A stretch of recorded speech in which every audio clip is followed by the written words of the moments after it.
Erev Tov, bonsoir à toutes, bonsoir à tous. On se retrouve comme chaque mercredi soir avec le Chouk Ben Ogros pour continuer à partager, même si le Chouk se trouve à Tel Aviv, on aurait voulu être en présentiel, comme on dit, à Tel Aviv. On se retrouve ce soir sur Zoom, ça nous permet de retrouver des gens de France et de tout Israël. Et ce soir, on est avec Rav Gabriel Lévy qui va nous parler du Maharal de Prague, la notion de Tzniut selon le Maharal de Prague, et également comment c'est lié avec notre génération des réseaux sociaux, Facebook, Instagram et les autres. Voilà le programme de ce soir. Gabriel, je te mets en co-animateur, donc tu pourras partager l'écran le moment venu. Vous êtes invité à réagir, c'est-à-dire que les micros, vous pouvez les ouvrir à tout moment pour poser vos questions à l'intervenant. Voilà, Gabriel, si tu peux descendre un peu plus ta caméra, on te verra un peu mieux.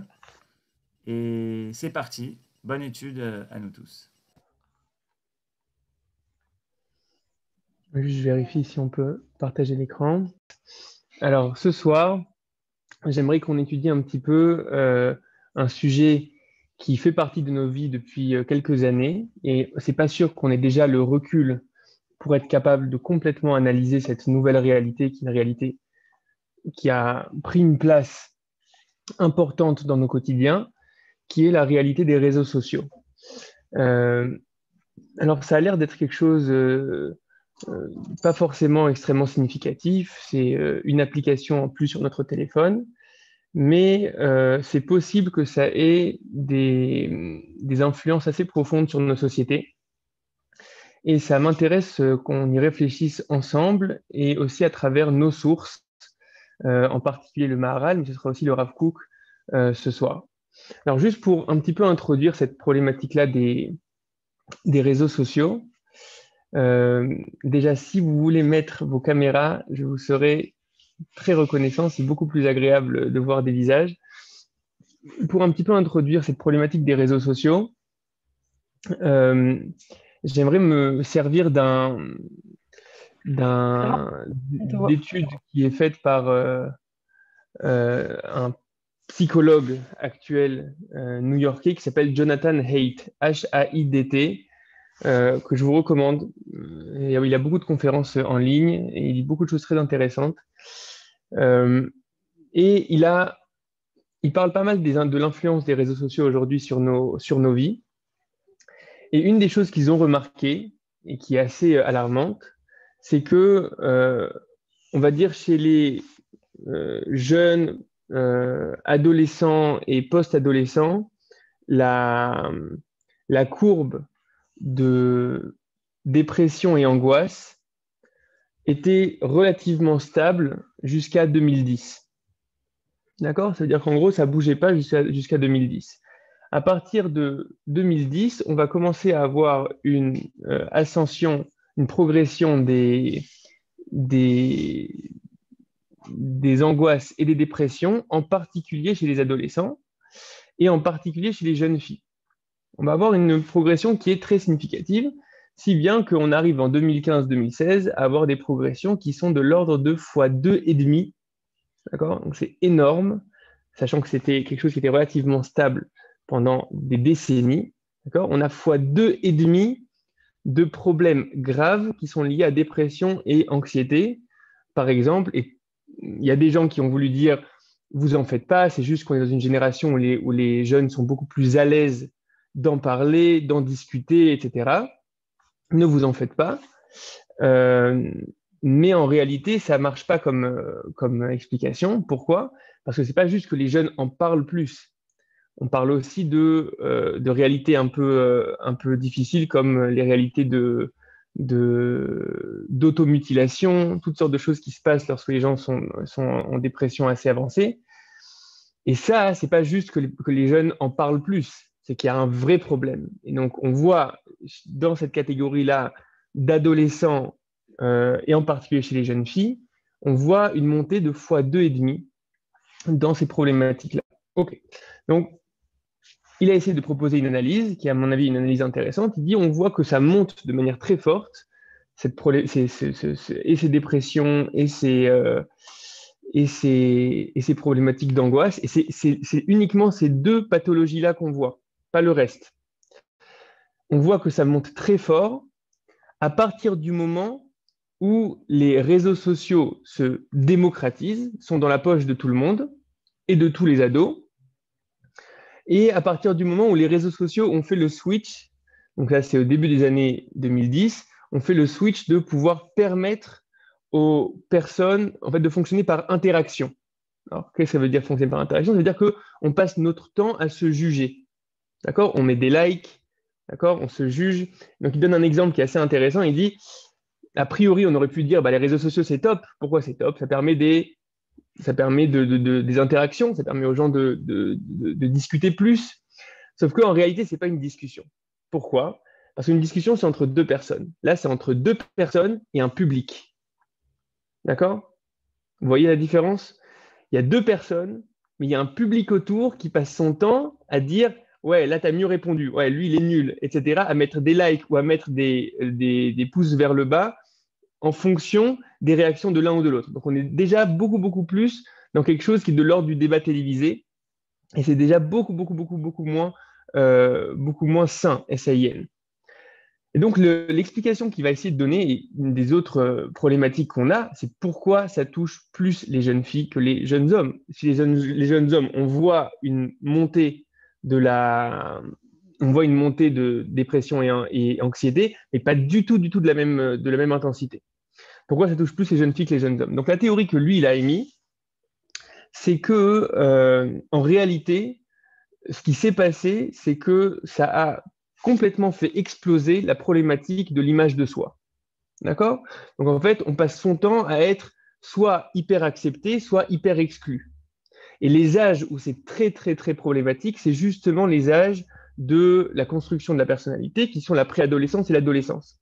Et qui, de manière générale, est plus sensible à cette problématique-là de qu'est-ce qu'on pense de moi, exclusion, etc.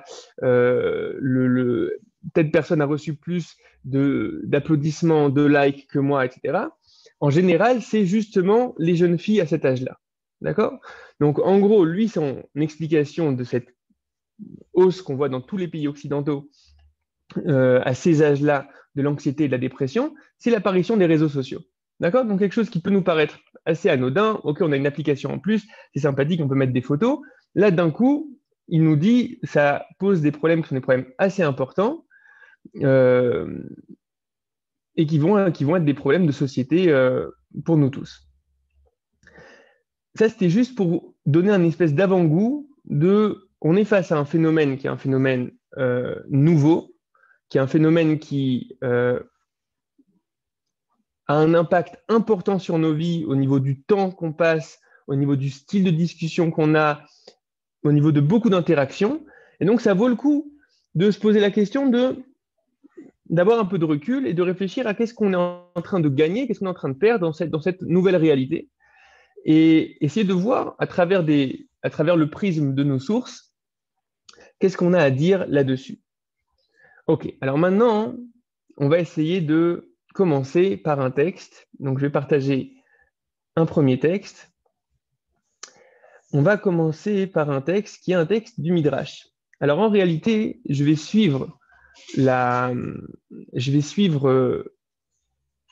démarche du Maharal de Prague dans une partie d'un livre. Le livre s'appelle Netivot Olam, mais qui est divisé en beaucoup de parties, une vingtaine de parties, et l'une des parties s'appelle Netiv Hatzniut. D'accord? Donc la voie, le chemin de la pudeur. Et le Maharal apporte ce midrash-là pour commencer sa réflexion sur la tzniut. D'accord? Donc quel rapport entre les réseaux sociaux et la tzniut? Alors, on ne va pas tomber dans le lieu commun de dire que sur les réseaux sociaux, Facebook, Instagram, etc., en général, on n'est pas toujours hyper vêtu. On va aller un peu plus loin dans la notion de tzniut et dans ce que ça signifie et en quoi les réseaux sociaux peuvent avoir un impact de fond sur notre perception du monde. Alors, on va lire ce midrash qui nous raconte une anecdote entre deux sages. Shal Rabbi Shmuel bar Nachmani et Rabbi Yonatan ben Eliezer shaya omed bashuk amarle shaneli perek echad. Donc, Rabbi Shmuel bar Nachmani a posé la question à Rabbi Yonatan ben Eliezer lorsqu'ils étaient au chouk. Donc, les deux se trouvent au chouk. Et il lui dit, apprends-moi un chapitre. Si déjà on est les deux en train de faire la queue pour arriver au magasin, au moins qu'on ne perde pas de notre temps, apprends-moi quelque chose. À Marley, il lui a répondu, Lech le Beit Talmud veshane otra. Il lui répond, va dans la maison d'études et là-bas je t'apprendrai. Dans le sens, dans la maison d'études, je peux t'apprendre, ici dans le chouk, je ne peux pas t'apprendre. À Marley, il lui répond, Lolimatani chachmot bachutz tarona. Est-ce que tu ne m'as pas appris que dans Michelet, donc Michelet, le livre des proverbes de Shlomo, de Salomon, il n'y a pas écrit chachmot bachutz tarona, on n'a pas appris que les sagesses doivent s'exprimer à l'extérieur, partout. On ne va pas cantonner les sagesses, on ne va pas laisser les sagesses uniquement à l'académie, au Beth Midrash. Non, il faut que la sagesse puisse se répandre. Donc pourquoi tu refuses de m'enseigner ça dans le chouk? Amarle, imkarita loshanita. Il lui répond, si tu as lu, alors tu n'as pas répété, dans le sens tu n'as pas vraiment compris. Imkarita loshanita, bechutza shel Torah. Qu'est-ce que ça veut dire chochmot bachutz tarona? Qu'est-ce que ça veut dire que les sagesses doivent s'exprimer à l'extérieur? À l'extérieur, dans le sens, dans un espace de Torah. Et là, l'exemple qu'il donne, Amar Galit, Echan Hinim Keret, la pierre précieuse, où est-elle vendue? Bachanout, elle doit être vendue dans un magasin. Car à Torah, de la même manière, la Torah, Berechovot Titen Kola, donc c'est la suite du verset dans Michelet. Donc a priori, Berechovot Titen Kola, ça peut vouloir dire dans les rues, la sagesse donnera sa voix, ou ça peut être lu Berarvout, dans la largeur, à l'extérieur, la sagesse va pouvoir donner de la voix. Et là, à nouveau, le sage en question explique ça différemment. Bemakom chez Marivinota, dans un lieu où on l'élargit. Pas dans la rue, dans un lieu où on est capable d'élargir la Torah. C'est-à-dire les Bate Knessiot ou les Bate Midrashot. C'est-à-dire dans les Bate Knesset et dans les maisons d'études. Ok, donc là, on a quelque chose qui est assez étonnant. Alors nous, on a l'habitude de dire, au contraire, il faut que la Torah puisse s'exprimer partout, il faut qu'elle soit présente partout, et ça s'entend. On ne veut pas que ça soit quelque chose d'élitiste qui ne parle que à quelques académiciens et quelques sages avec une barbe blanche. On veut que ça existe partout. Mais là, on lui dit, si je t'apprends ça ici dans le chouk, ça va créer un problème. De la même manière que la pierre précieuse doit être vendue dans un certain endroit, dans un magasin, un endroit où ça va être mis en valeur, alors de la même manière, la Torah aussi, on va avoir cette problématique-là. Est-ce qu'on est dans un endroit qui permet à la Torah d'être entendue, d'être écoutée? Est-ce qu'on va avoir les capteurs pour la comprendre ou pas? Alors, qu'est-ce qu'on est en train de voir ici? Là, c'est assez intéressant. On est en train de voir dans ce Midrash que tout contenu n'est pas accessible partout et à n'importe quel moment. D'accord? Comme si certaines choses, si on les entendait au mauvais moment ou si on les entendait au mauvais endroit, nous passeraient à côté. On ne serait pas capable de les apprécier, on ne serait pas capable de les comprendre. Ok? La question c'est pourquoi? Et c'est quoi cette histoire de chouk? C'est quoi le problème du chouk? A priori, le chouk, c'est quelque chose qui a l'air d'être relativement... c'est bien, quoi. Il faut bien que les gens mangent, il faut bien que les gens... C'est quoi la problématique du chouk? La problématique du chouk, c'est un lieu de consommation. C'est pas juste un lieu de consommation, c'est un lieu qui pousse à la consommation. Ok? Vous avez déjà été au chouk. Au chouk, c'est l'endroit où on te dit, où c'est celui qui crie le plus fort, celui qui a la vitrine la plus colorée, la plus sympathique. Donc, en gros, on va faire appel à de la séduction. D'accord? À de la séduction pour réussir à te faire consommer.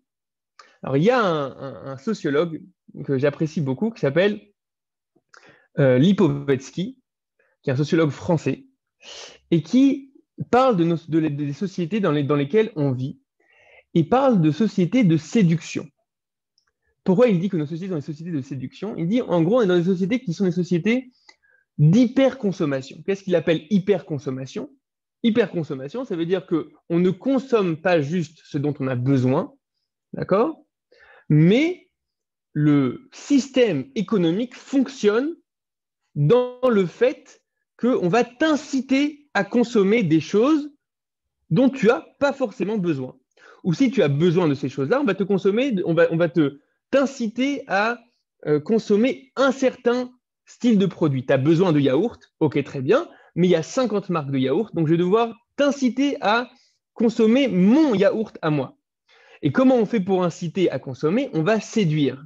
D'accord? Donc, il parle d'hyper-esthétisation du monde. Donc, tout va devenir extrêmement beau, extrêmement attrayant, d'accord? Pour pouvoir faire en sorte d'attirer l'œil. Et donc, on est, qu'on le veuille ou non, on est de manière perpétuelle dans un chouk. On est de manière perpétuelle dans un endroit qui nous appelle à consommer. Qui nous appelle à consommer, mais comment il nous appelle à consommer? Il nous appelle à consommer en nous séduisant. Comment il nous séduit? Il nous séduit par les sens. D'accord? On nous séduit de manière permanente en mettant en avant la beauté du produit, la marque, l'image de marque, etc. Et on pousse comme ça la personne à la consommation. Mais alors, pourquoi il y a une antithèse, pourquoi il y a un antagonisme justement entre le chouk et l'écoute de Torah? Le fait que le sage ici lui réponde en disant je ne peux pas te répondre ici parce que tu ne vas pas entendre. Ça ne va pas être bon. Tu ne vas pas comprendre ce que j'ai envie de te dire. Et il lui dit justement ça dans le chouk. Parce que le chouk, en réalité, ce qu'il fait, c'est qu'il développe de manière extrêmement forte un certain style de capteur. Et en développement de manière extrêmement forte un certain style de capteur qu'on a de la réalité, d'une certaine manière, ça nous rend sourds à d'autres signaux, à d'autres choses qu'on ne capte plus. On a tous été un jour à un mariage où on a tous rencontré deux personnes qui étaient au même mariage et on leur a demandé comment c'était. Donc, ils ont été au même mariage. Et il y en a un qui vient et qui te dit le buffet était génial. Okay, donc, ce qu'il a capté du mariage, en l'occurrence, c'était le buffet.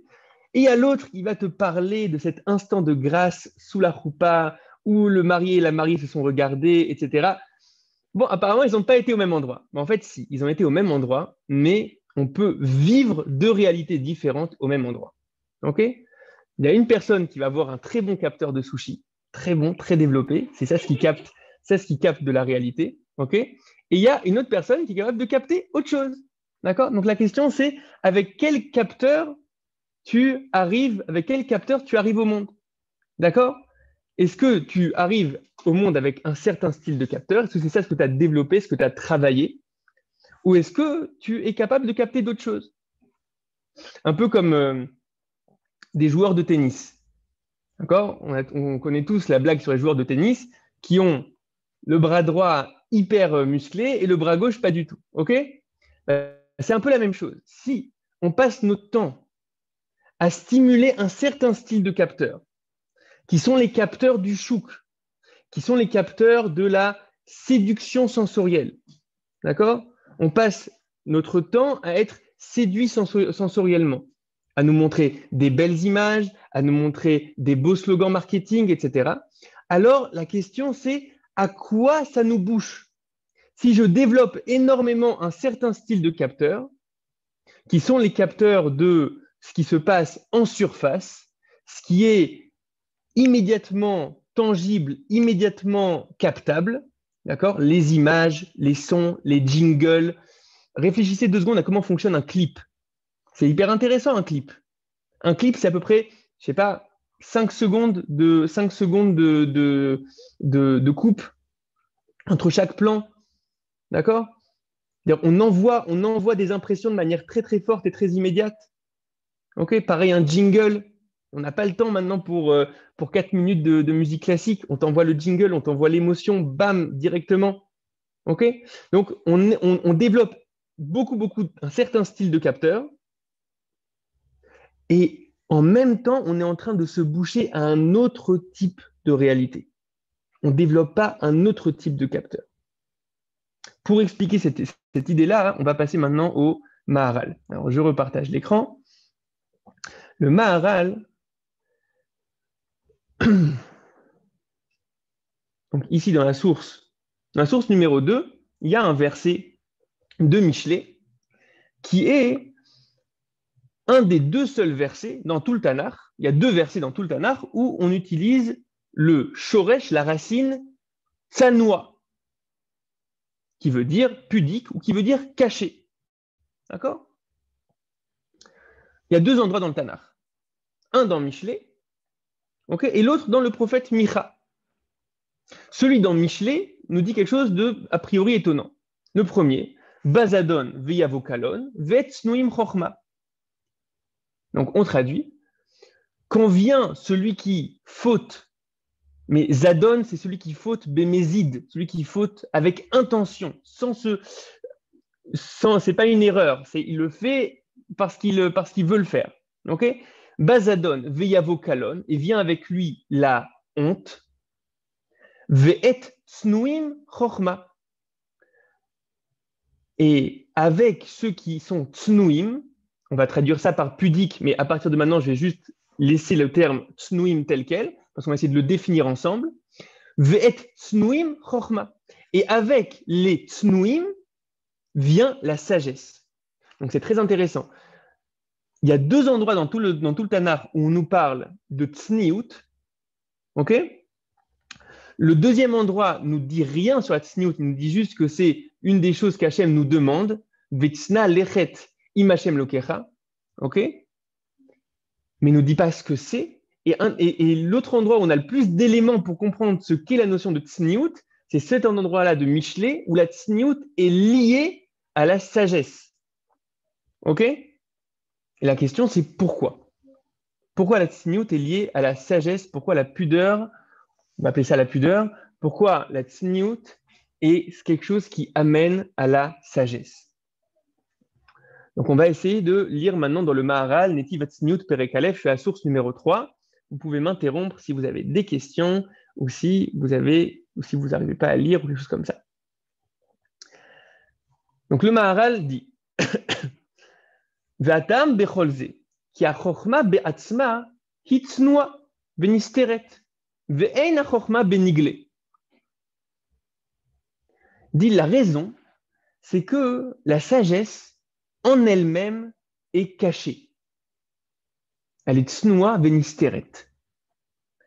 Ve'ein achokma benigle. Et la sagesse n'est pas dans le dévoilé, dans le galouille, dans le dévoilé. Les fichar, כמו שהיא החוכמה בעצמה, כך ינהג עם החוכמה שילמד בצניעות דיינו בסתר. Donc de la même manière que la sagesse est quelque chose qui est de l'ordre du caché, alors de la même manière, il doit l'étudier dans un endroit qui permet cette tsniout-là, c'est-à-dire de manière cachée. Qu'est-ce que ça veut dire? Vezé shamar kan gamken, c'est ce qu'il dit ici, ve'et tsnuim chochma, qu'avec ceux qui sont tsnuim vient la sagesse. Dehainu, mishikol ma'asav betsniout, c'est-à-dire que la personne où tous ses faits et gestes sont avec cette dimension-là de tsniout ou benistar et de manière cachée, nimshach acharav achochma, alors la sagesse va venir avec lui. Parce que la sagesse est tsnoua benistar. Aval mishikol ma'asav bilti tsniout, mais celui dont tous ses faits et gestes sont justement l'inverse de cette dimension-là de tsniout, zehu gashmi, alors il est matériel ou il est sensoriel, ve'en ra'ouy elav achochma, et il ne peut pas accéder à la sagesse. Ok, alors qu'est-ce qu'on a lu ici et qu'est-ce que ça veut bien dire? Ce qu'on est en train de nous dire ici dans le Maharal, c'est, donc on reprend ce qu'on a dit, c'est que on peut vivre une même réalité, mais avoir des capteurs différents. D'accord? Des capteurs différents et donc être sensible à des choses différentes d'une même réalité. La question qu'on a vue jusqu'à maintenant, c'est qu'est-ce qui se passe lorsqu'on travaille, lorsqu'on est habitué à un certain style de capteur, à capter un certain style de choses, alors quel est le prix qu'on va payer? Et ce qu'on a dit, c'est que c'est possible que si on est dans un monde qui est un monde du chouk, qui est un monde de la séduction permanente, on nous séduit de manière permanente, un monde où on va d'image en image, de clip en clip, d'immédiat en immédiat. Alors c'est possible qu'on capte la réalité uniquement comme ça. Et il y a quelque chose qu'on n'arrive pas à capter. Et là, le Maharal est en train de nous expliquer qu'est-ce qu'on n'arrive pas forcément à capter. Et ça, c'est lié à la notion de tsniout. Donc ici, la tsniout, vous voyez un peu dans le Maharal qu'il n'a pas du tout parlé de tsniout dans le sens habituel du terme, qui est arriver à faire en sorte, on va dire, de vivre les interactions humaines sans que l'aspect des pulsions entre masculin et féminin ne soit mis en avant. Pour l'instant, il n'a pas parlé de ça. Il parle de la tsniout de manière beaucoup plus générale, au-delà de la notion de pulsion entre masculin et féminin. Et ici, la tsniout chez le Maharal, toujours, c'est tsniout avec nisteret. Vous voyez, dans le Maharal, à chaque fois, il utilise ces deux termes. D'accord? Donc, il y a la dimension de quelque chose qui est caché, qui n'est pas de l'ordre du visible. Donc, dans le Maharal, si on voulait définir, on pourrait dire comme ça. La tsniout, c'est le choix de donner une plus grande pondération au monde intérieur qu'au monde extérieur. C'est-à-dire que on peut vivre le monde uniquement dans ce qu'il a, dans ce qui est tangible, immédiat, visible, sensoriel, où on peut arriver à développer des capteurs qui nous permettent d'être à l'écoute des dimensions qui sont des dimensions qui ne sont pas là-bas, qui ne sont pas dans le sensible, qui ne sont pas dans le visible, qui sont ce qui se passe dans nos consciences, qui sont ce qui se passe dans nos volontés, qui sont ce qui se passe dans nos réflexions et dans nos sagesses. OK? Et donc, qu'est-ce que la tsniout d'après ça? C'est une volonté de baisser un peu le volume, baisser le volume du tangible, baisser le volume du visible pour être sensible à des dimensions qui sont au-delà de ça, à des dimensions qui sont les dimensions de la conscience, qui sont des dimensions de ce qu'on appelle de pnimi, de choses qui sont de l'ordre de l'intérieur et pas de l'extérieur. J'ouvre une parenthèse parce que je trouve ça intéressant comme manière de voir la notion de tsniout. Le Ramchal, Rabbi Moshe Chaim Luzzatto, fait remarquer que le mot panim, visage, et le mot pnim, c'est-à-dire intérieur, intériorité, sont proches, se rapprochent. Si bien qu'il dit que l'endroit où on va voir de la manière la plus immédiate si une personne a une vie intérieure riche, ça va être dans son visage. Jusqu'à l'histoire de Moshe Rabbeinu où son visage, il y a un éclat qui sort de son visage. Alors, je vous propose de faire un exercice de la pensée. Imaginez-vous qu'on se baladait tous en burqa, mais avec le ventre à l'air. OK? C'est sympa. C'est une idée. C'est une idée. Et bien en réalité, on ne rencontrerait rien de l'autre. On verrait des ventres, on verrait des bouts de chair. D'accord? Mais fondamentalement, le visage aussi, c'est ça. Le visage aussi, c'est un bout de chair. Et pourtant, j'ai l'impression de rencontrer l'autre. Donc, ce que le Ramchal nous dit, c'est qu'il y a quelque chose dans le visage qui est justement un pont entre la conscience, entre les univers qui sont des univers qui ne sont pas de l'ordre du tangible, mais qui arrivent à venir s'exprimer jusque dans le tangible. C'est un pont. Et c'est pour ça que le visage panim a cette même étymologie que pnim. Ok? Mais c'est en réalité quelque chose qui est complètement fou, que je regarde un bout de viande, ok? Je regarde un bout de chair, c'est un visage, et j'ai quand même accès à l'intérieur, à quelque chose d'extrêmement intérieur dans la personne. Il y a ici un lieu d'unité. Mais le reste des choses ne nous permettent pas ça. Dans le reste des choses, il y a quelque chose qui vient trahir. Il y a l'extérieur qui nous empêche, qui fait écran avec justement la dimension intérieure. Je reviens maintenant à la notion de tsniout. On pourrait dire que la notion de tsniout, ça peut être aussi expliqué comme ça, comme la volonté de cacher l'extérieur, mais pour faire ressortir le visage. Ok? Et au final, c'est ce qui se passe dans une société normale. Une société normale, c'est on voit des visages en fait se balader. C'est ce qu'on voit. On se balade dans la rue, on voit des visages. Donc en fait, on a complètement mis en avant cette réalité-là qui est une réalité de pnim, qui est une réalité une réalité intérieure, ou l'extérieur qui est capable de ne pas trahir l'intérieur. Ok. Donc on reprend. Le Maharal vient et nous dit, on a un verset dans Michelet qui est étonnant et qui dit Et tsnuim chorma, qu'avec ceux qui sont tsnuim, qui sont cachés, qui sont pudiques, vient la sagesse. Le Maharal nous dit oui, parce que la tsniout, d'une certaine manière, c'est cette capacité-là à vivre, à capter principalement le côté intérieur des choses et à être un peu moins sensible ou à essayer de se désensibiliser du tangible, de l'immédiat, du visible, du coloré.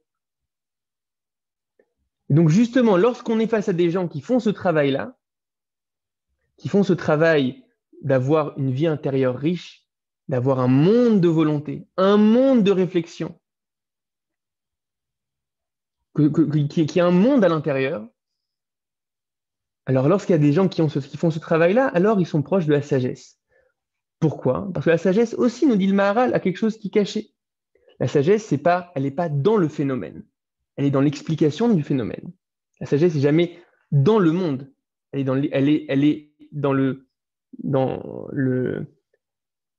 l'explication qu'on est capable de donner au visible, mais elle n'est pas dans le visible.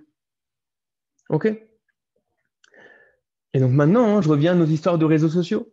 Nos histoires de réseaux sociaux, si on réfléchit maintenant, qu'est-ce qu'on fait sur les réseaux sociaux?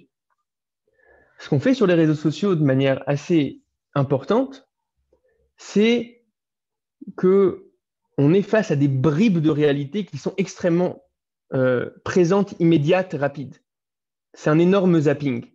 Quand on swipe, okay, quand on passe, et ben en réalité, on est dans un énorme zapping. Un zapping d'images.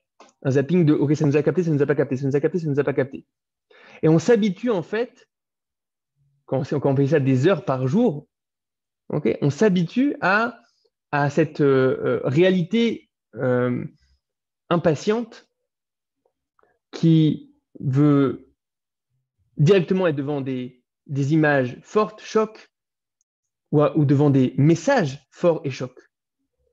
Parce que lorsqu'on développe énormément ces capteurs-là, qui sont les capteurs du chouk, okay, qui sont les capteurs de la séduction, qui sont les capteurs du tangible,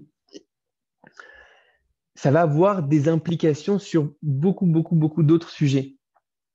Je vais essayer de donner 3 applications de ce genre de choses, de ce genre de réalité. Je peux poser une question? Bien sûr. Et c'est pas très clair pour moi. Tu as dit donc en fait, il faut se concentrer sur l'invisible, plus ou moins, l'intériorité des choses. Du coup, mais tu les dévoiles si tu fais ça. Et ce qu'il écrit le Maharal, ça a l'air plus dans le sens où... Tu as enlevé ton micro au milieu de ta phrase. Non, ça s'est coupé, je crois. Je ne sais pas s'il veut Ouais. poser des questions, l'admin. Bon, bref. Et, du coup, je disais, Et que, en fait, le Maharal, quand il écrit, c'est plus, on a plus l'impression. Attends. Là, on a plus l'impression que tu dois laisser ça caché quelque part. C'est-à-dire tout ce qui est intérieur, alors tu ne vas pas le montrer dévoilé, tu ne vas pas le montrer à l'extérieur. Et là, on ne parle pas de le dévoiler, on parle de le vivre. C'est pas le dévoiler, le vivre. Quelqu'un qui sait être dans un monde de réflexion qui est lent, qui est long, qui n'est pas immédiat, qui n'est pas directement coloré. Quelqu'un qui sait avoir un monde intérieur riche, qui n'est pas toujours dans le zapping, qui n'est pas toujours dans l'immédiat et dans le tangible, même s'il ne le montre pas. Mais on ne parle pas de le montrer, on parle de le vivre. On parle d'être des personnes qui sont tsnouim, d'être des personnes où la pondération, où l'accent personnel est mis sur les univers intérieurs, plus que sur les univers extérieurs. Mais c'est quoi vivre quelque chose si tu ne le dévoiles pas, quelque part? Si ça ne se dévoile pas à l'extérieur, ça veut dire comment tu le vis alors Tu le vis, tu le vis. Tu es quelqu'un qui prie, tu es quelqu'un qui pense, tu es quelqu'un qui veut, tu es quelqu'un qui réfléchit. Tu as une vie intérieure, tu le vis. D'accord?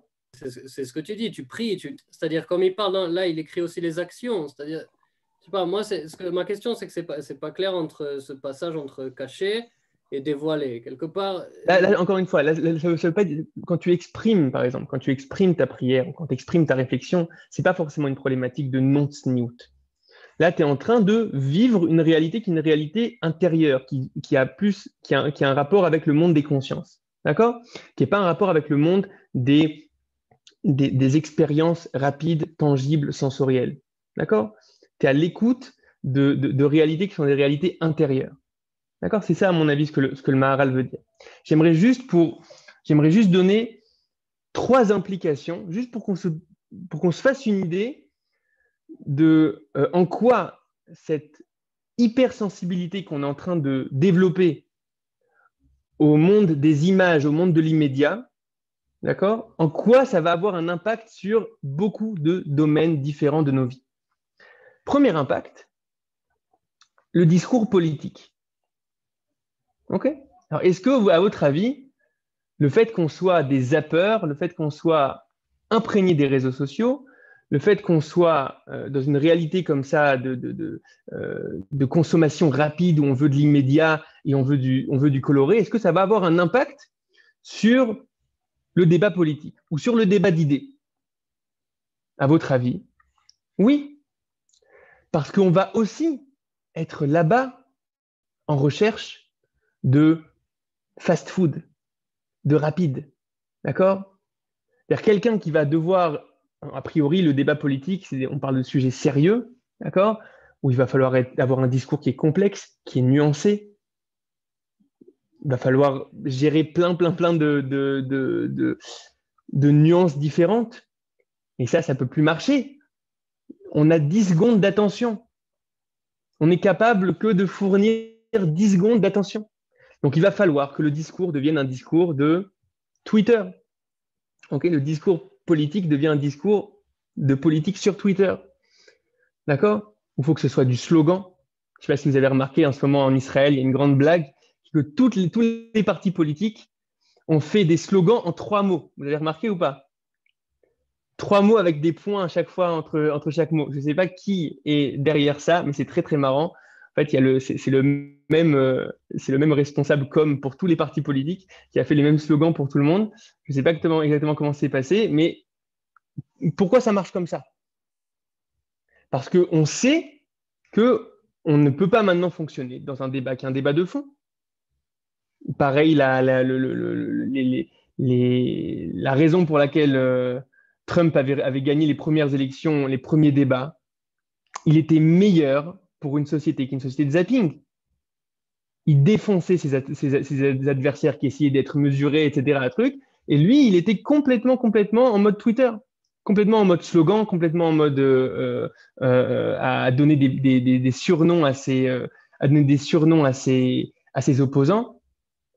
Okay, donc là, qu'est-ce qu'on voit? On voit que on est tellement façonné par une manière de vivre qui est une manière de vivre de l'immédiat, du tangible, du sensible, du coloré, que même dans les lieux où on devrait pouvoir entendre maintenant un discours qui est un discours plus élaboré, plus lent, plus difficile, plus intelligent, en réalité, le discours petit à petit s'aligne sur une réalité qui est une réalité du chouk, une réalité de l'immédiat, de la séduction, de provoquer avoir la bonne punchline, avoir le bon slogan, arriver à désarçonner par le bon mot son adversaire, etc.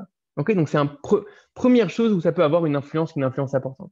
Deuxième chose où ça peut avoir une influence importante, qui sont les gens connus dans nos sociétés? Nos sociétés mettent au centre? Okay, on est tous capables ici de citer tranquillement 10 noms d'acteurs, de top modèles, on est tous capables de faire ça. On est tous capables de dire qu'on est une bonne représentation de la société. Les gens qui sont les gens connus, reconnus, sont ceux où leur participation à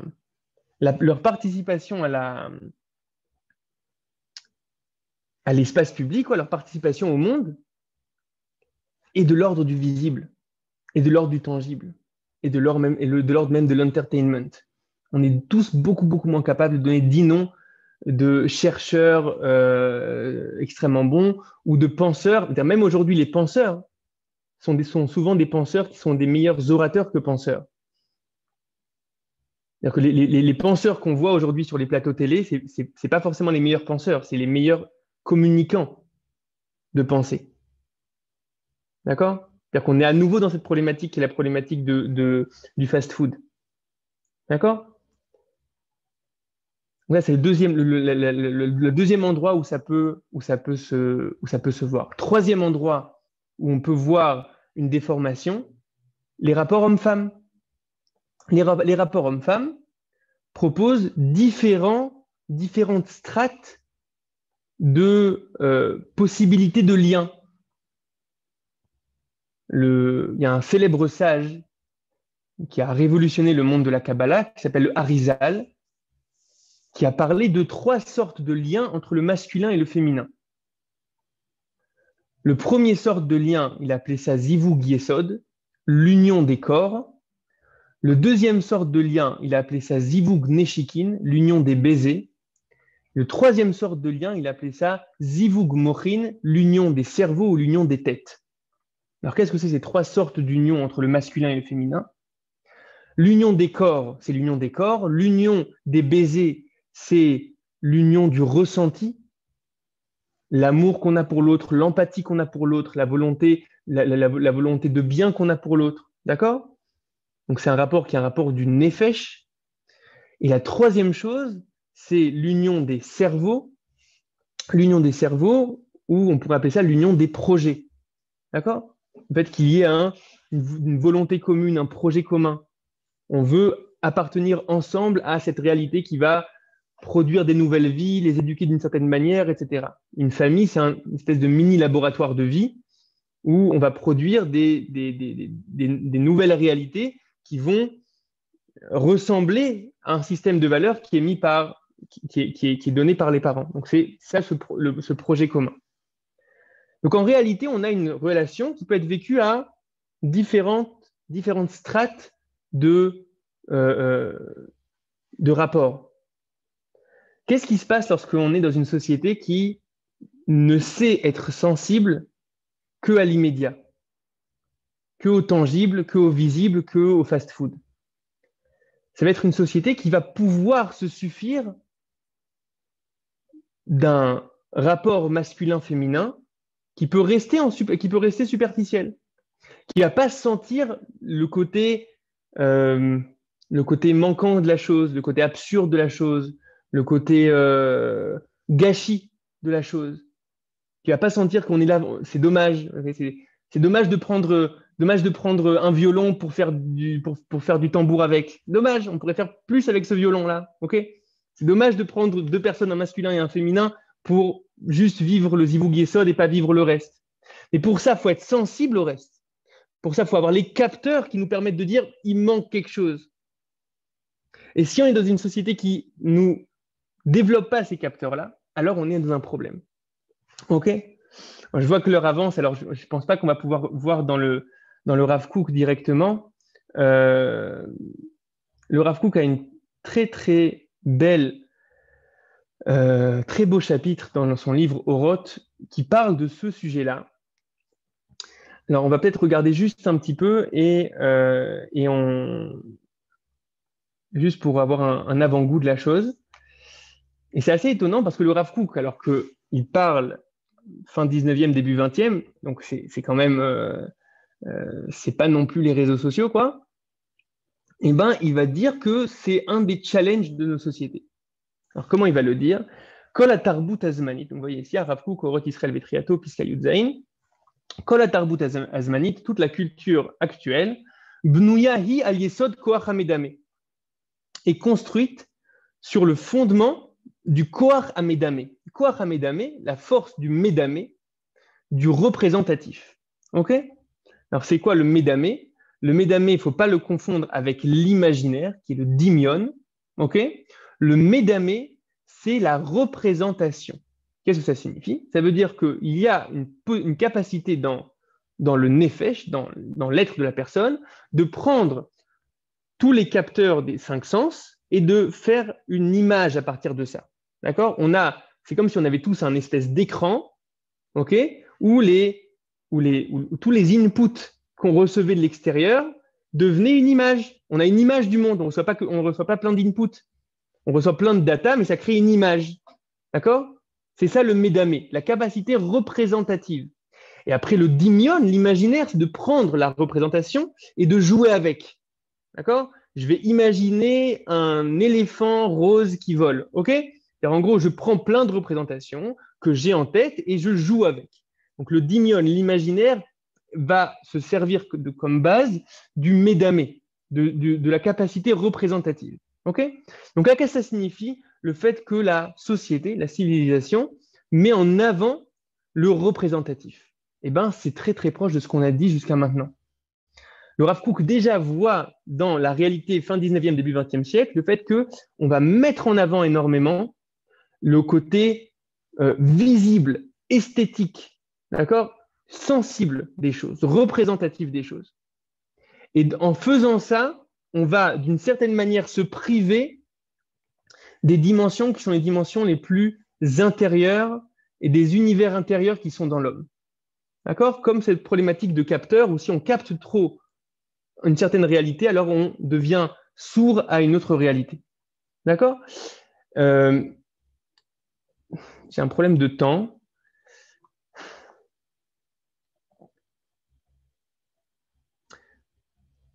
Ok, alors je vous invite chacun de lire ce Rav Kook à vos heures perdues, parce que j'aimerais pas vous laisser juste avec le problème, mais qu'on réfléchisse aussi à des possibilités de recréer un équilibre dans notre monde. D'accord? C'est-à-dire qu'on est maintenant dans un monde où il y a cette problématique-là. D'accord? Qu'on le veuille ou non, on fait partie de cette réalité-là. Ok? Et la question, c'est comment on fait pour quand même essayer de pas devenir des personnes qui ont bouché leur capteur des mondes intérieurs et pas être des personnes qui se sont vidées de leur intériorité à force d'être exposées à l'immédiat, au tangible, aux images, etc. On m'a proposé plusieurs pistes, mais je pense que chacun doit réfléchir à ça à ses heures perdues. Comment recréer un équilibre? Alors, je pense que c'est un lieu commun de dire à chacun d'entre nous, on sait tous à quel point les réseaux sociaux sont plus forts que nous et qu'on passe beaucoup plus de temps que ce qu'on voudrait, etc. On est tous d'accord là-dessus. Donc, je ne vais pas vous dire ça, mais je vais vous dire, venez, on essaie de voir à quel point, dans ce que la Torah nous propose, eh ben, d'une certaine manière, on nous éduque à être des personnes qui sont des personnes tsnouim. D'accord? À être des personnes qui sont tsnouim dans le sens du Maharal. C'est-à-dire qui ont une pondération forte des mondes intérieurs. OK? La première chose, c'est l'obligation d'étude. L'obligation d'étude, pas juste pour savoir quoi faire, l'obligation d'étude pas juste pour une élite, l'obligation d'étude pour tout le monde. D'accord? Le fait que l'étude soit une réalité qui accompagne nos vies. C'est-à-dire de garder un temps qui est un temps de réflexion. Un temps où on n'est pas dans des slogans, un temps où on n'est pas dans du Twitter, où on n'est pas dans du rapide. D'accord? Et c'est pour ça que c'est assez important, à mon avis, de garder des zones comme ça, des zones de notre temps qui sont pas rapides, qui ne sont pas du fast-food. D'accord? Faut pas, quand on étudie, il ne faut pas que regarder des vidéos de 4 minutes d'études, même si je suis pour. C'est bien des vidéos de 4 minutes d'études, mais il ne faut pas se suffire de ça. D'accord? Il faut arriver à garder des temps qui sont des temps où il y a place à une réflexion qui est une réflexion lente, à arriver à sentir en nous des intuitions. Quand on étudie, d'un coup, on sent certaines intuitions de vérité. On est face à un texte, ça nous parle pas, etc. Ce sont des processus lents, d'accord, qui ne sont pas de l'ordre de l'immédiat, qui ne sont pas de l'ordre d'Instagram, qui ne sont pas de l'ordre de Twitter. Donc, la première chose, c'est la dimension de l'étude. La deuxième chose, c'est la problématique du Shabbat. Alors, c'est assez intéressant parce que le Shabbat, il y a un très bel enseignement du Admour Hazaken. L'Admour Hazaken, donc c'est celui qui a fondé la célèbre chassidoute Chabad, donc Lubavitch, qui va prendre le verset qu'on dit dans le Kiddush, où on dit Shabbat Va'id Nafash, d'accord? Regardez, je vais vous montrer ce verset-là. Donc dans Shemot, donc ils garderont le Shabbat, Beini ou Ben Bnei Israël, Oti Leolam. Donc entre moi et le peuple d'Israël, c'est un signe à jamais. Le septième jour, il a chômé, Vaïn Nafash, on pourrait répondre par il s'est reposé. Mais regardez comment l'Admour Hazaken va expliquer cette notion de Vaïn Nafash. L'Admour Hazaken dans Torah Or va dire la chose suivante. À Shabbat, shehi amenucha vaistalkut el atzmuto, kmo shekatuv ki vo Shabbat vain nafash, ki adam sheshovet venach sheuprinat aliat kochot nefesh miashpalatan le atzmutan. Qu'est-ce qu'il dit ici? Et qu'est-ce que ça veut dire vain nafash? Vain nafash, c'est bien du mot nefesh. C'est le retour à l'être. C'est pas juste un repos, mais c'est comme si toutes les forces de l'être pendant les 6 jours de la semaine sont obligés de s'occuper du monde.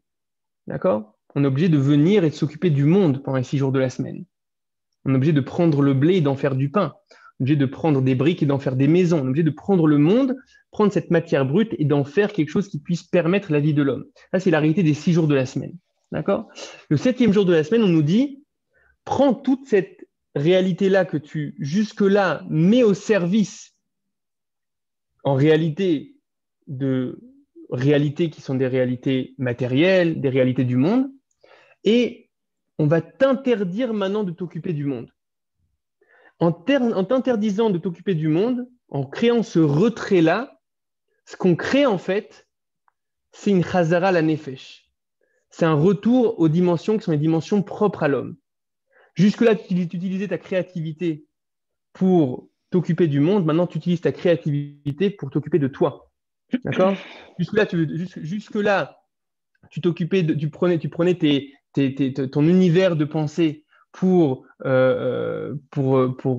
coder une application, pour commander des taxis. Maintenant, tu vas prendre ton monde de pensée en soi, d'accord? Qui ne s'appliquent pas maintenant à des dimensions plus basses, mais qui sont pour toi.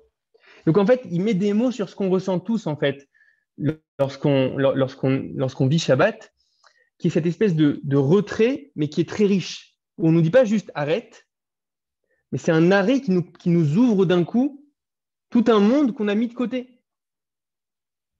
Et ça va complètement avec ce qu'on a dit jusqu'à maintenant. C'est-à-dire qu'il y a forcément, et encore plus aujourd'hui, il y a forcément dans la réalité du monde, une réalité où on va devoir être face à l'immédiat, au sensible, au tangible. D'accord? Et là, je pense qu'on doit encore plus apprécier la réalité du Shabbat comme étant un moment qui nous permette d'être snouim, qui nous permette de mettre l'accent sur les univers profonds, des moments pour penser, des moments pour prier, des moments pour réfléchir, pour ressentir, pour vivre nos intuitions, d'accord? Des moments où c'est la conscience qui est au centre et pas le tangible et pas le monde. Ok? Et la troisième chose, et on va pas s'attarder là-dessus, la troisième chose, c'est la notion de tfila. Donc, la notion de tfila, c'est tout simplement nous dire, soyez des personnes avec une capacité de volonté, une capacité de vouloir, une capacité de s'arrêter, de ne pas être juste dans un monde où tu réagis, d'accord? Mais être dans un monde où tu es capable d'être à l'extérieur et de vouloir par toi-même. Pas juste en réaction à un problème, mais qu'est-ce que tu veux?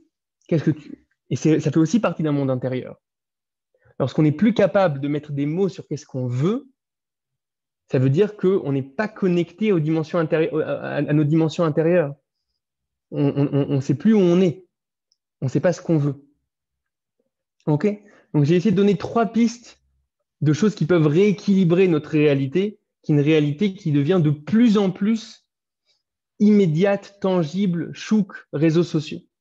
Pour résumer ce qu'on a dit aujourd'hui. Je résume rapidement et après, il y aura la place aux questions. Pour résumer ce qu'on a dit aujourd'hui. Ce qu'on a vu aujourd'hui, c'est que la réalité des réseaux sociaux, premièrement, c'est un sujet qui doit nous préoccuper.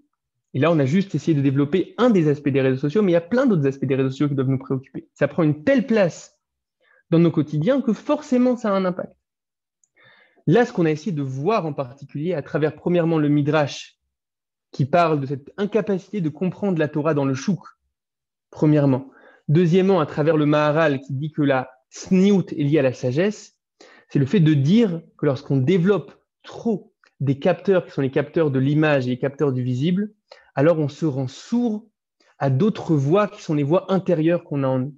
On se rend sourd, on n'a plus les capteurs, on n'a pas travaillé la capacité de penser, de vouloir, de ressentir, qui sont des choses qui sont de l'ordre du monde intérieur. Ok ? C'est ça la problématique qu'on a. On a essayé de voir en quoi cette réalité-là va avoir des impacts sur plein d'aspects. Le discours politique, qui va devenir un discours de slogan. Le discours, ça va avoir un impact sur les rapports masculin-féminin qui peuvent aisément devenir superficiels. Et ça va avoir un impact. J'ai perdu le troisième, 2 secondes. La pnéumiote. Ouais, attends, 2 secondes. On a dit. Le Shabbat. Non, le Shabbat, c'est dans les solutions. Et dans les problèmes que ça va créer, ça peut créer des problèmes.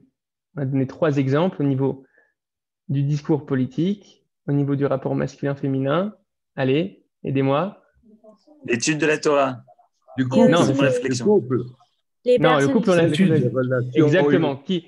Qu'est-ce que la société met au centre? Quel genre de personnalités sont au centre? Quelles sont les personnes qu'on connaît? D'accord?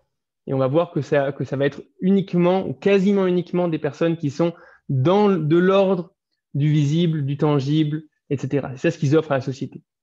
D'accord? Les penseurs, les choses qui ne sont pas de l'ordre du visible, qui sont de l'ordre de la tsniout, eux, ne sont pas au centre de nos sociétés. Okay? Donc, on va voir l'influence qu'a cette problématique-là sur trois genres de domaines, mais on pourrait continuer comme ça et on pourrait réfléchir énormément.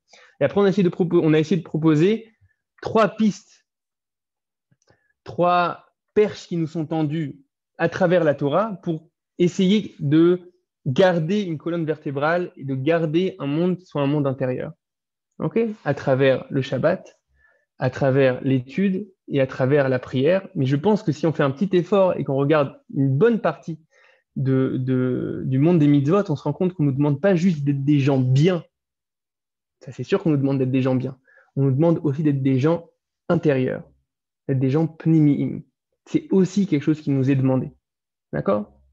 Je laisse maintenant la parole aux questions pour ceux qui veulent. C'était un plaisir de vous voir dans ces petits carrés. J'espère à très bientôt. Gabriel, il Il y a une question qui m'a travaillé pendant tout le temps.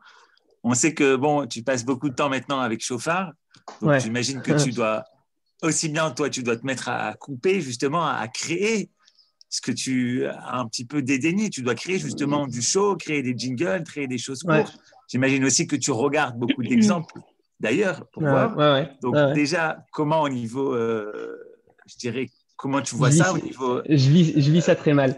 Non, non, comment toi tu vis ça et comment tu justifies ça, quoi, au niveau idéologique, et comment aussi tu le vis en ce moment. Peut-être que c'est une Soulia qui te travaille ces mois-ci aussi.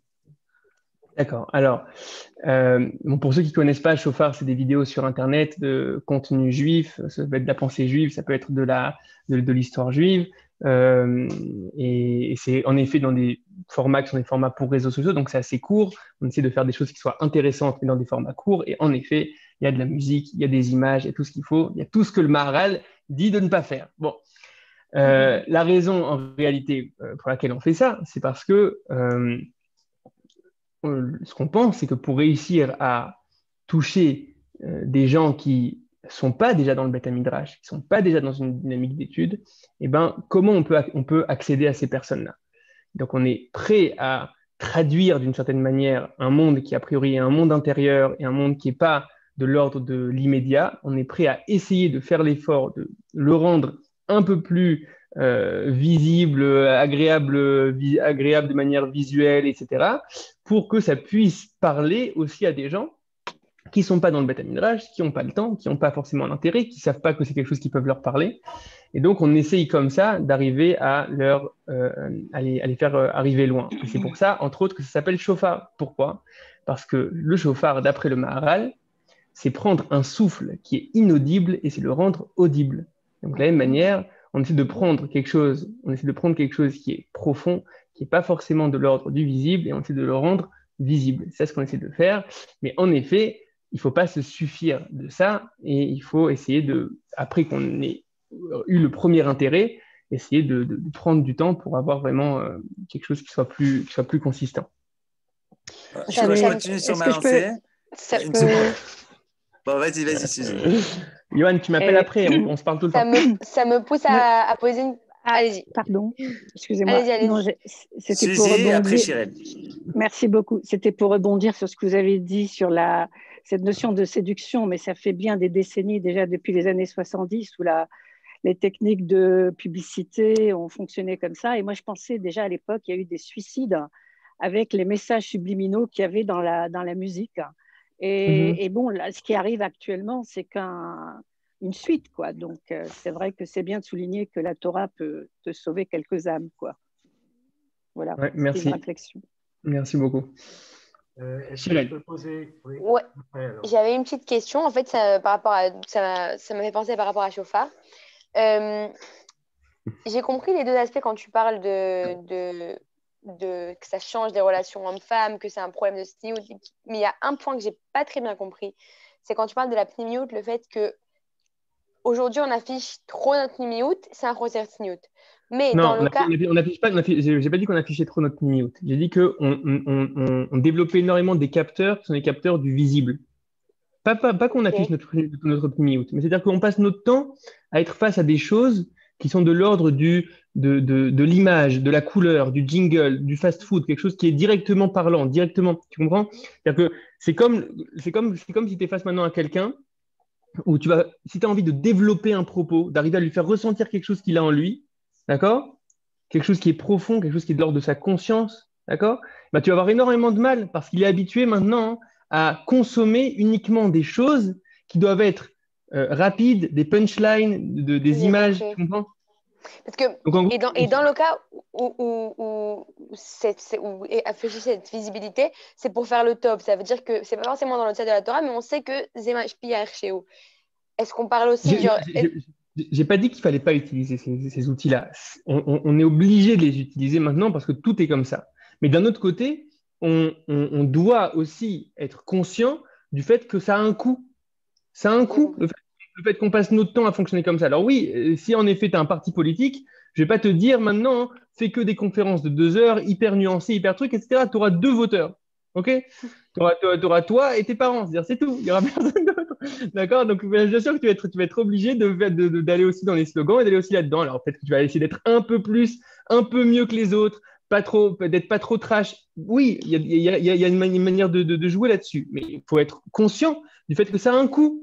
Et si ça a un coût, alors, essayer de trouver des endroits pour rééquilibrer. J'ai compris. Merci beaucoup, Arabe. Bonsoir. Est-ce que je peux faire une remarque? Avec plaisir. Une question. Alors, sur ce qui vient d'être dit, je me rappelle que Manitou disait la Torah, ça s'enseigne ou ça s'étudie en hébreu. Mais il a dit quand on est un hébreu, c'est-à-dire, je dis en gros l'idée, quand on est un hébreu, quand on connaît les profondeurs de la Torah, à ce moment-là, on peut même l'enseigner en français. C'est un peu ce que tu disais. Quand on a la sagesse intérieure et tout, alors on peut faire des petits essais de passer dans le rapide, etc. Ça serait peut-être. Mais je pense qu'on est en train tous de devenir progressivement de moins en moins hébreu et de plus en plus français, si je prends votre catégorie enfin, votre champ lexical. Et c'est sur ça que je pense qu'il faut recréer un espèce remettre une pondération justement sur la capacité à être de l'ordre de l'intériorité et pas que de l'extérieur. Voilà, juste un mot sur Vayi Nafash. J'avais entendu aussi dans un cours que c'est même Dieu qui lui-même revient vers lui-même. C'est-à-dire qu'il a été occupé, entre guillemets, à faire la création et il revient vers son intériorité. C'est exactement ce que dit le Admour Hazaken. C'est exactement ce que dit le Admour Hazaken dit. De la même manière que, d'une certaine manière, Dieu descend pour s'occuper de la création d'un monde, et c'est une descente d'une certaine manière. C'est pas quelque chose qui est quelque chose qui est de l'ordre du Tzimtzum, quelque chose qui est de l'ordre d'une limitation. Et à la fin, eh ben, il peut revenir à son maître, d'accord? C'est ce qui est écrit Shabbat Vayi Nafash. De la même manière, c'est ce qui nous est demandé, d'accord? De nous aussi, après les 6 jours, de revenir à notre être. On n'entend plus. Si, on entend. Claude, on est avec vous. Problème Je voulais féliciter d'abord le Rav pour son exposé extrêmement bien construit. On reconnaît l'esprit français dans ce développement. Je ne sais pas si je vais être flatté. Et deuxièmement, signaler que c'est à travers les réseaux aussi que, par exemple, Johan nous contacte et nous fait connaître et fait connaître toutes ces conférences très intéressantes. Donc, il y a un aspect positif.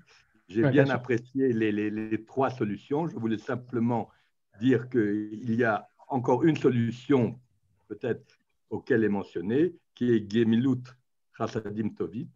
Et donc, c'est Idnabdout, c'est le bénévolat, c'est l'action envers les autres.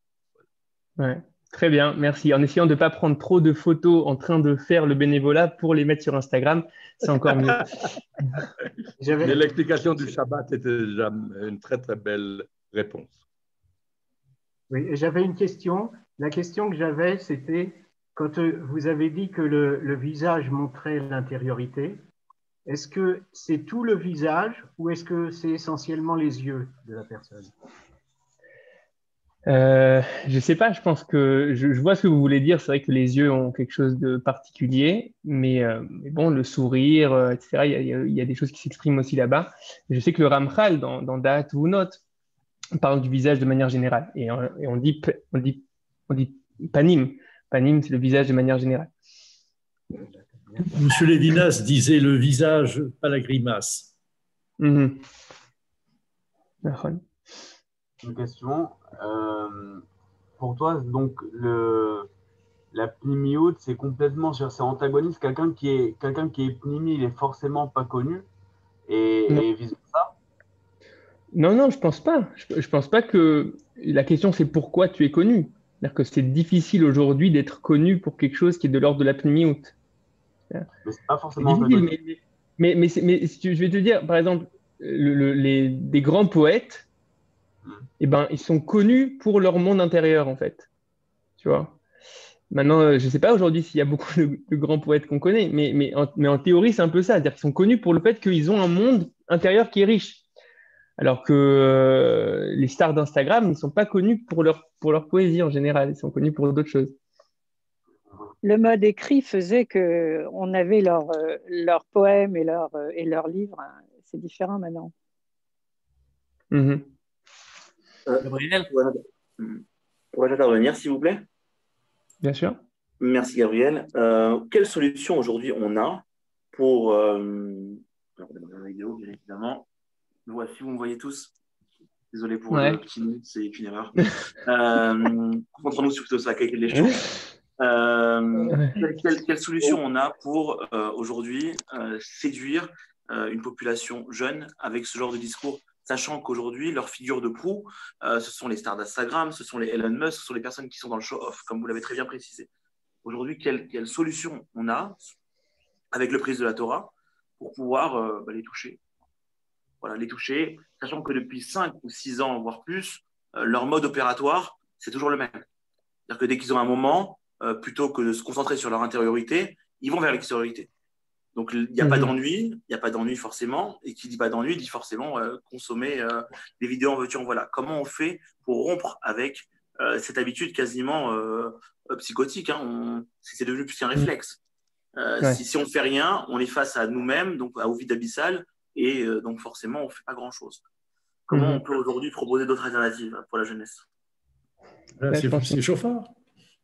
Non, je ne pense pas que ce soit chauffard. Je pense que chauffard, c'est bien aussi, mais je ne pense pas uniquement. Je pense qu'il faut… C'est une vraie grosse question, mais il faut réfléchir en particulier pour les ados, il faut trouver un moyen de les déconnecter le maximum, parce que en fait, c'est des choses qui sont… C'est plus fort que nous, ça a une emprise en fait, c'est très très très fort. Si nous, on a du mal à résister à l'appel des notifications, etc., alors un ado 100 fois plus. Donc, il faut arriver à trouver un moyen de les déconnecter de force. Ça peut être des mouvements de jeunesse, ça peut être du bénévolat, ça peut être plein de choses qui font qu'ils vont vivre du vrai. Ils vont vivre du vrai, ils vont se connecter à des vraies personnes, etc. Et je pense vraiment qu'il faut développer aujourd'hui beaucoup de choses qui obligent les jeunes à vivre du vrai et pas vivre que du virtuel, etc. Je pense que c'est vraiment important. Et après, il faut arriver à faire en sorte. Ça, oui, on essaie de faire ça, mais je ne sais pas à quel point c'est suffisant, mais il faut faire en sorte que dans les contenus qui vont exister en ligne, il y a aussi des choses qui laissent percevoir le fait qu'il y a une profondeur, il y a quelque chose à aller chercher, on peut aller plus loin, etc. En espérant choper quelqu'un.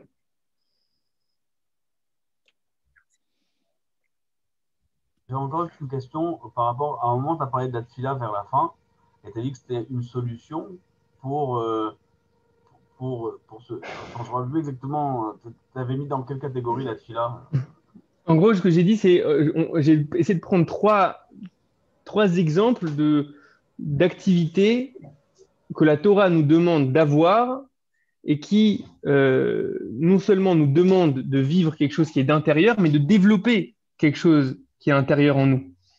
Et la tfila, d'une certaine manière, si on y arrive, si on arrive à saisir la chance qui nous est donnée dans la tfila, et ben, au final, on vit quelque chose qui est de l'ordre d'une intériorité.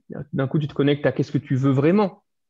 Et le fait qu'elle soit si codifiée à travers un dossard ou à travers une marche à suivre, en plus, justement, ce n'est pas un frein à la vraie tfila ou à son je sais pas. C'est une bonne question. C'est une bonne question. La première chose, c'est que premièrement, la tfila telle qu'elle est codifiée ne doit pas empêcher d'avoir aussi une tfila qui est spontanée. D'accord? D'avoir une tfila qui est spontanée. Il y a des moments dans la tfila pour avoir une tfila qui est spontanée, se connecter à qu'est-ce que moi je veux vraiment, qu'est-ce qui vraiment me manque, arriver à se connecter à notre monde de volonté. Il y a des moments pour ça dans la tfila et il faut pas oublier ça. Maintenant, je pense qu'avec le temps et avec de l'étude, lorsqu'on étudie la tfila, eh ben, on peut arriver à un stade où en réalité ça exprime extrêmement bien ce qu'on veut au fond. C'est-à-dire que justement, les différentes catégories qui sont proposées dans la tfila, qui couvrent beaucoup de choses, qui sont des choses véritablement fortes et importantes, ça nous permet en fait de mettre des mots sur des volontés qu'on va dire qu'on n'a pas forcément, qui sont pas encore complètement abouties en nous, mais ça nous permet de les exprimer. Ça nous permet c'est comme quand tu marches sur des traces de quelqu'un. Au moins tu sais où aller. Et après, c'est toi qui marches. J'ai compris. Ok, merci. Ok, tout le monde. C'était un plaisir de vous voir. Merci beaucoup, Gabriel. Salut à tous. Merci beaucoup. À très vite. Merci, Johan. Salam à tous. Bonne fin de soirée. Au revoir. On m'a demandé l'enregistrement. Il sera en ligne sur la chaîne YouTube Lille Mode FR. Il y en a plusieurs qui m'ont demandé, donc vous pourrez le réécouter. Et bien sûr, le diffuser sur... Je ne dis pas. Chacun fera ce qu'il veut. Allez, salut. Merci. Ouais. Bonne soirée. Bonne soirée.